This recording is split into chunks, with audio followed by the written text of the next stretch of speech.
moom tamit mayoon na tamit ku nekk ci élection yi nga mën a jot ci sa carte électeur moom lu ngeen xam ne ni mooy règle élémentaire u élection ñu dem élection mu bett dem yoonam président Macky ñëw na toog suma kër def conférence de presse ànd si ak suma wajur bu góor lu mu waxoon Sénégal ñëpp ko déggoon mu ne Barthélémy Dias dañ ko jaay doole mu ne Barthélémy Dias dañ ko tooñ mu ne Barthélémy Dias dañu bëggoon jël bakkenam mu ne Barthélémy Dias mu ne état du Sénégal ñoom ñooy responsable wax na sax ba wax ay waxu mercenaire mu ne mercenaire mooy Samba Boy buy nangu def ñaawteef ci kaw ñu jox ko ay koppar ñun dañ leen di woy ay nervi loolu bu muy am man maa ngi woon ci kaso bi élection passée Macky Sall fekk ma ci kaso bi dugal ma ci liste député ma ànd ak moom ci liggéey bi ñuy liggéey suma mandat naroon nekk mandat wu juróomi at ñu dawal ñetti at man ma bokk ci parti socialiste ma bokk ci ñu waxoon ci parti socialiste PS dafa nar a am candidat te suñu candidat mooy Khalifa Ababacar Sall wax jooju nag lu tey ñu daal jàpp dossier bi ne day indil Barth yóbbul Barth ñu ne dañuy yëkkati suma immunité parlementaire ma leen waa yéen wala ngeen di wax waxu immunité parlementaire da ngeen ma laaj man mii man maa ne dama bëgg ñu àtte ma kon man waxu immunité parlementaire waxuma waxu immunité parlementaire archive yi ñu ngi fi ma dem assemblée nationale président Moustapha Niass na ma dañ lay déglu ma ne ko président yow suma wójur nga soxlawul ñu may déglu parce que xeex bi bu muy am nekk gu moon député kon man immunité bi soxlawuma ko dama bëgg ñu lever suma immunité sans aucun débat noonu la mbir bi tëddee ñu dem tribunal gars yi dañ may àtte ñu àtte ma ñu ne man dañ may daan ñaari atu kaso te ci ñaari at yi dañ may tëj juróom benn weer fekk nag juróom benn weer jooju tëdd naa ko ba pare kon su ma neexoon sax su ma benn avocat ne ma soxlawoo appel parce que soo gisee luñ la condamné loolu meurtre amu ci crime amu ci kon loolu mënu la tere nga bokk élection ma ne ko day yomb nangu ñu may tëj benn fanu kaso même ak sursis dañ ma tooñ ma ne ko nag balaa may dee ñu ne ma dañ ma naa fay 25 millions njabootu waajooju te mu nekkoon nervi Macky Sall di ko woy mercenaire nervi yooyu tey ñoom ñoo nekk ci dëkk bi di song Ousmane Sonko di song Guy Marius Sagna mois de mars lu toll ci 14 sénégalais ñàkk seen bakkan ci réew mi ñu gis fi ay nit du ñu ay policier du ñu ay gendarme ay ponk lu nit yor seen ay fetel di dox ci mbedd yi di dugg ci ay kër di boom ay doomu aadama ñëpp ko fi gis tout le monde 14 sénégalais ñoo fi ñàkk seen bakkan procureur de la république nee na dafa gumba moom nee na moom mënutul gis ministre de la justice nee na moom dafa gumba dafa tëx loolu moo fi am ñoom nag 10 ans ñu ngi may topp ci benn laa wax benn nervi bu fi ñàkk bakkanam ci lan ci ñaawteef wante 14 sénégalais yu ñàkk seen bakkan ñu boom leen ci mbedd bi kooku moom daanaka soxlul sax ñu ciy wax ñu ci débat parce que dossier amul procès amul enquête amul te dégg ngeen président Macky Sall wax na leen ko jam ñaajoo dina leen lu fi amoon mois de mars xawma lan du fi amati dama ne su la jinnee pese defaatal lu ko defoon mars rek nga xool lu fi amati dama ne dossier bii bañ may àtte ma jàpp ni luñ ma daan du dëgg du yoon ma appel ñu jël appel bi ne dañ may jugé appel bi moom bañ may woowee cour d'appel ba tey dañuy renvoi di renvoi lu tax ma dinaa ci wax parce que kilifa bu waxul dëgg wala kilifa bu wax dëgg bu dëppwul ak dëgg ku wax dëgg yàlla xaw ma nañ lay woye ci wolof wante ci tubaab daal xam nga tubaab moom ñun moom la ñu nàmp te damay bañ a wax bu ñagas wante ku fi toog nga ne yow Barthélémy Diaz depuis le 7 juillet xamoon na que le 10 novembre dañ koy woo tribunal wax boobu wax jooju dëppawul ak dëgg mooy lu tubaab di woye mensonge yéen waa presse bi am ngeen internet yomb na vérifier am ngeen Google yomb na vérifier na ngeen dem ngeen tapé le 8 octobre 2020 ngeen xool le 8 octobre 2020 dañ maa renvoyé au 18 octobre 2020 may ñëw 18 octobre 2020 juge bi bëggoon ko renvoyé ay décembre noonu ay janvier ma ne ko sëriñ bi mu ne ma naam ngeen may ma nag ma nuyu ko sargal ko mi ngi tudd Serigne Bara Gueye parce que may na ma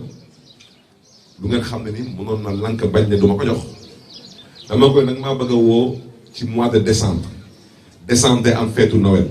man catholique la xam nga bëgg a woo jullit nga ne ko ëllëg mooy tabaski kooku daanaka da nga koy teg problème parce que yeneen problème lay am mu nangul ma ko ñuy wax waxu du ma ko fàtte parce que joxoon na date 8 janvier ma ne ko 8 janvier bi du ma arrangé parce que 8 janvier bi suma anniversaire bu papa la te man suma kër daanaka ñun ay gourmet lañu ñun anniversaire ñun daanaka ñun moom daanaka dañuy ngénte rek di dem du ma sa jeex ñuy wax di wax mu ne ma ban date moo lay arrangé ma ne ko monsieur le juge ma ne ko man damay dem Canada ma yoroon suma ay këyit ak yëpp ma ne ko damay dem ci benn école bu ñuy wooyee York University bu nekk Toronto suma inscription bi ñii damaa ngi dem defi benn master moo bëggoon nga mbéy ma dem ba mu pare suma master ma ñibbisi ba may dem sax ba may ñibbisi mi ngi tombé ak affaire Covid bi ngeen dem ngeen tapé internet le 5 mai 2021 dañu dem tribunal ñu toog tribunal le 5 mai 2021 ñëpp a ngi toog wante ñëpp bi man kese la ak papu xale bi amul benn nervi amul kenn kuy bàyyeeku ci parti bu fi nekkoon ci jamono boobu amul benn commanditaire man nekk fa nekk ñu nekk di wax ñu ne non dossier bi mënuñu ko àtte parce que fii nervi yi newuñu fi parti yëpp newuñu fi nañ ko dàq ñu nekkoon nañ ko dàq au 7 juillet 2021 ñëpp toog ci salle bi ñëpp d'accord le 7 juillet man le 7 juillet ma dem tribunal ma ñëw dugg toog 8h30 maa ngi toog ak Khalifa Sall ñu toog ba 10h kenn woowu ma 10h30 kenn woowu ma ne waaw lii mu demee nii 11h kenn woowu ma ma woo Demba Ciré Bathily maître Demba Ciré Bathily ma ne ko mais maître man de d'habitude dañ ma doon woo ay booru maximum 9h30 10h ñu wooñu mu ne ma xaaral ma dem seeti greffier bi mu dem seeti greffier bi nekkul seen dossier newu fi ma gis Demba Ciré Bathily dem interpeller juge bi arrêté audience bi juge bi interpellé substitut du procureur bi mu ne ko waaw mais est-ce que dossier bi mi ngi fi substitut du procureur bi xool juge bi ne ko dossier bi kenn programmé wu ko tey kenn enrôlé wu ko ci rôle audience yi yow soo programmé wu ne benn dossier naka nga ko mën a reporter à une date soi-disant qui correspond au 10 novembre c'est faux c'est archi faux et si vous insistez c'est un mensonge c'est tout parce que nag kilifa du fen parce que nag nous sommes dans une bataille d'opinion et trop c'est trop cette justice n'inspire aucune confiance à aucun citoyen dans ce pays à cause de votre comportement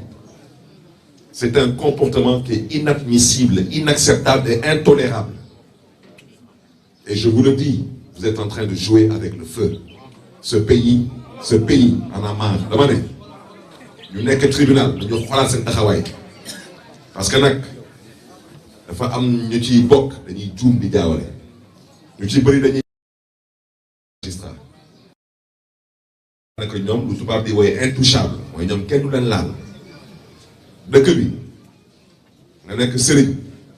dinañ nekk politicien dinañ la laal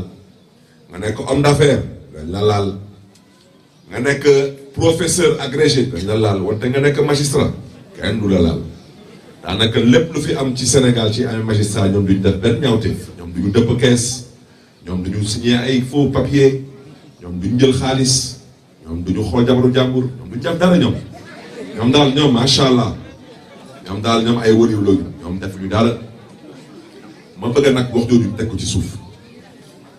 fii menace amu fii lu mu fi woote tey mooy fulla ak fayda parce que nag lu ëpp tuuru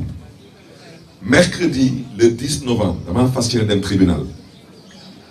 parce que dama nekk citoyen sénégalais te man maa sàkku ci justice ñu àtte ma mais biiralaat du ma fi wax dama ne juge boobu bu ñëwee Serigne Bara Gueye maa ngi koy jaajëfee parce que man damay xool nit mën naa xàmmee di ràññee kon maa ngi koy jaajëfee wante ñu fa toogal état du Sénégal xam nañ seen bopp moo tax dama ne procureur boobu ñu koy woowee Serigne Ndiaye du noonu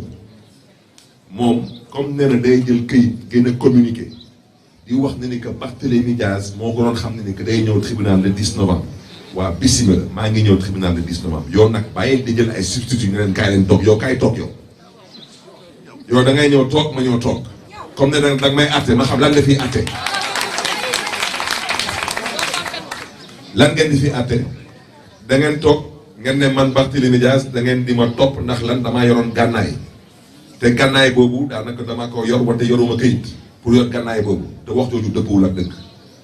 yéen waa presse maa ngi sàkku ci yéen ngeen dem ci Google ngeen wut ci Google ngeen dem su leen neexee ci site internet bu ñuy wooyee parce que foofu laa ko jëlee ngeen jëlee ko ci këyit bi nii mooy këyitu bii moom dama ko jëlee ci leeral.net date bi mooy le 22 août 2011 kii mooy laata fusillade bi di am parce que fusillade mi ngi am décembre 2011 kii août 2011 la woon mi ngi nii le 22 août 2011 ngeen xool décision de la Cour suprême Ousmane Ngom moo fi nekkoon ministre de l'intérieur doon ma jaay doole